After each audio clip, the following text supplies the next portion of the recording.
Bonjour, voici une courte capsule pour vous montrer comment modifier des articles ou en ajouter de nouveaux sur votre site Internet de l'école.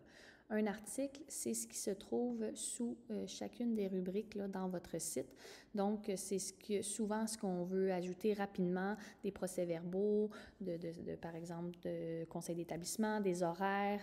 On veut modifier la section «Nous joindre» parce que les noms ou les courriels ont changé, entre autres avec le nouveau CSS laval.gouv.qc.ca. Donc, je vais vous montrer comment rapidement modifier vos articles, le contenu là, qui se retrouve sur votre site et comment ajouter de nouveaux articles de toutes pièces. Vous entrez sur le site de votre école et vous ajoutez à la toute fin / admin pour vous connecter. Donc ça, c'est la première étape. Et vous entrez votre nom d'utilisateur et votre mot de passe. Si vous n'avez pas cette étape-là de fait, vous devez faire une demande pour être webmestre qu'on appelle ou éditeur de votre site avant de pouvoir faire les prochaines étapes. Une fois que vous entrez, vous allez avoir apparaître soit article ou rubrique. Donc, on va sélectionner article tout d'abord et vous allez voir tous les articles qui sont sur votre site Internet. Donc, moi, je travaille sur le site là, de Trousse APO, qui est un ancien site, mais vous devriez voir le nom de votre école. Je veux aller modifier la section « Nous joindre ». Donc, « Nous joindre », j'appuie sur « Nous joindre » et je vais aller cliquer juste ici sur le nom de l'article. Et je rentre sur l'édition et je peux à ce moment-là aller changer, par exemple, les noms parce qu'ils ont changé à ce niveau-là. Je vais mettre le mien et je continue de cette façon-là. Je change, par exemple, le courriel .gouv.qc.ca. Je vais enlever ça, bien entendu. Je vais mettre le courriel de ma collègue. Et voilà, je vais enlever complètement celui-ci. Je modifie. Donc, je fais toutes les modifications que j'ai besoin. Une fois que j'ai terminé, que j'ai vérifié comme il faut, je vais aller tout simplement en haut et faire enregistrer. Je peux aussi faire aperçu en direct, ça va vous ouvrir ce que vous allez voir sur votre site Internet.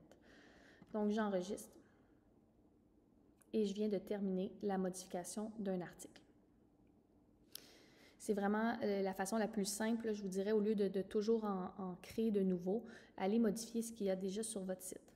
Si vous voulez désactiver, par exemple, un article, la rentrée scolaire, pour plus qu'on le voit sur votre site, parce que des fois, on met beaucoup de choses, mais on veut le garder vivant, je vous conseille d'aller seulement sur l'article en question. Donc, par exemple, j'aimerais désactiver, moi, je vais aller sur formation continue. Il y a un délai, vous allez voir dans le graphe. Quand il est vert, c'est qu'il est actif.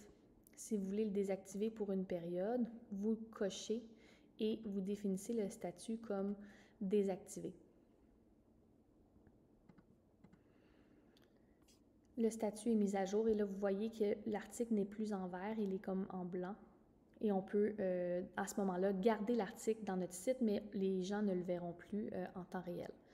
Donc, ça peut être pratique pour quand vous préparez soit des articles ou que vous avez mis quelque chose en début d'année, vous ne voulez plus le voir au courant de l'année et vous voulez le remettre pour l'année suivante, de travailler de cette façon-là. Lorsque vous voulez ajouter un nouvel article complètement dans une rubrique, donc si par exemple je veux aller dans le iPad, je vais cliquer sur iPad. Ici, ce sont tous les articles qui sont sous iPad. Je ne veux pas aller modifier ceux-là, je les aime bien, mais je veux aller en créer un nouveau de toute pièce. Je dois appuyer tout en haut, nouvel article. Lorsque vous appuyez, vous allez avoir des astérix pour les éléments obligatoires. Donc, le titre, qu'est-ce que vous voulez qui apparaisse sous iPad? Donc, ça pourrait être, par exemple, formation iPad. Ensuite, un petit résumé. Ne mettez pas la même chose. Ça pourrait être, par exemple, pour le premier cycle. Dans quelle rubrique vous voulez aller le mettre? Normalement, ça, vous le savez déjà ou vous allez voir sur votre site. Donc, moi, ça serait dans mes formations et, par exemple, je les mettrais dans bloc A. ça se modifie.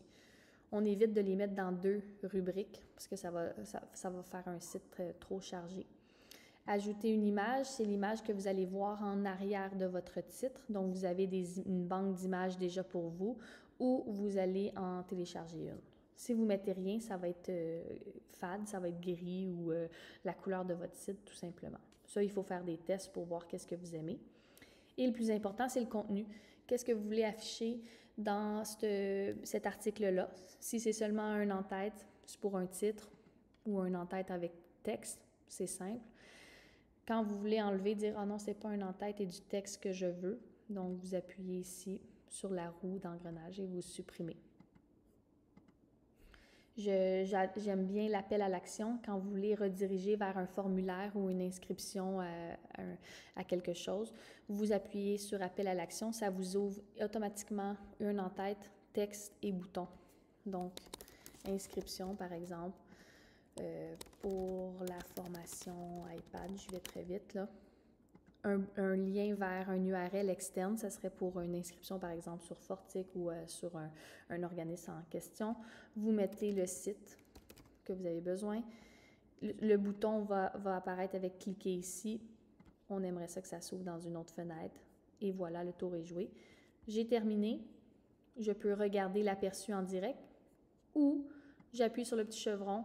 J'enregistre et je continue à modifier, ou j'enregistre et je veux ajouter un nouvel article, ou je l'enregistre en tant que brouillon si je n'ai pas terminé.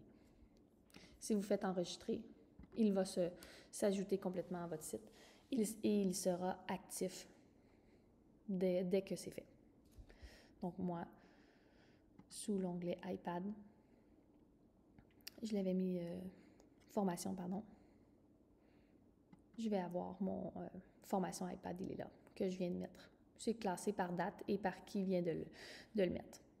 Je peux toujours aller le modifier ou le désactiver si je ne veux pas qu'il apparaisse tout de suite. Voilà.